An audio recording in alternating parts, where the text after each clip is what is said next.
Well, hello YouTube, it's Saturday the 10th of June. You might be wondering what the hell is going on,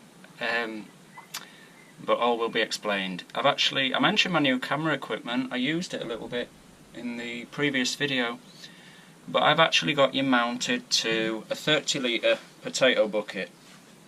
For various reasons, the allotment's kind of been put on the back burner a bit this year, and I'm a bit disappointed in myself, but not to worry, I'm here now, and I'm planting some very, very late main crop potatoes in 30 litre buckets, as in previous years. But if anybody's just subscribed, they might not have seen quite how we do it. I'm only growing 2 varieties. I'm not expecting a great deal because obviously the time of year. I've grown Sapo Mira because we had a ton of seed potatoes from them. Really, really good variety if you've never grown them. Blight resistant, excellent all-round spud. And I managed to acquire some King Edward's seed potatoes for 10p. So I think they were reduced because a lot of them had sprouted a bit too far. But when you looked at deep at the packet, a lot of them were completely fine in my opinion. I think they were the last lot that they had, and they wanted rid of them. So anyway, I won't waffle no more. I'm going to show you how we plant them and what we do.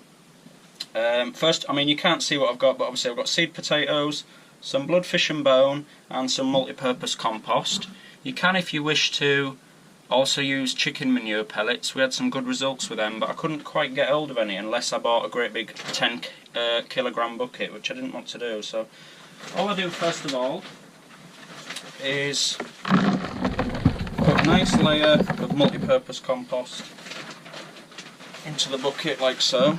Like I say, 30 litre bucket this one, but you can use smaller, you can use 20. I wouldn't use any smaller than that, really. But that's my opinion. Right, so you've got a cover in there. And then we're going to take a handful of bloodfish and bone, sprinkle it in like so. Oh, the hell, my piece of cardboard. Give it a bit of a mix in.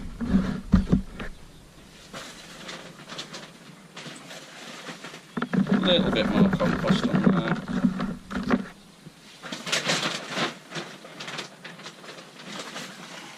Like so. And then what I tend to do, I tend to stick to 1 seed potato per 10 litre of compost. So in this case, for 30 litres, I'm going to use 3 seed potatoes. And for a 20 litre bucket, I would use 2, 44, and so on. So, get your seed potato, like so. Space them apart if you can. Like this. Shoots upwards. Don't point them towards Australia.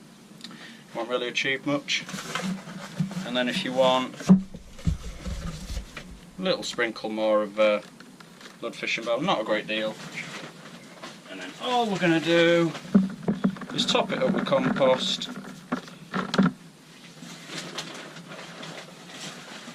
until we're around halfway up the bucket. Now, maybe from your angle right now you maybe can't gauge that, but you just have to trust me. I hope this has turned out quite well. I mean, it's just a different idea. Like I say, I'm not expecting much. I'll maybe get new potatoes at the time when most people are getting the main crops, but I mean, it doesn't bother me really. We haven't bothered putting any in the ground because they just take up too much space, and you end up find yourself weeding in between them, and you like want to tackle cats and foxes and I don't know, anything and everything. So there you go. That's pretty much. Now what I'll do now, once I've taken although the camera is waterproof, so in fact no, screw it, I'll show you that. We'll take you out here. I'm going to, you can't really see where you've gone, but I'm going to place you there.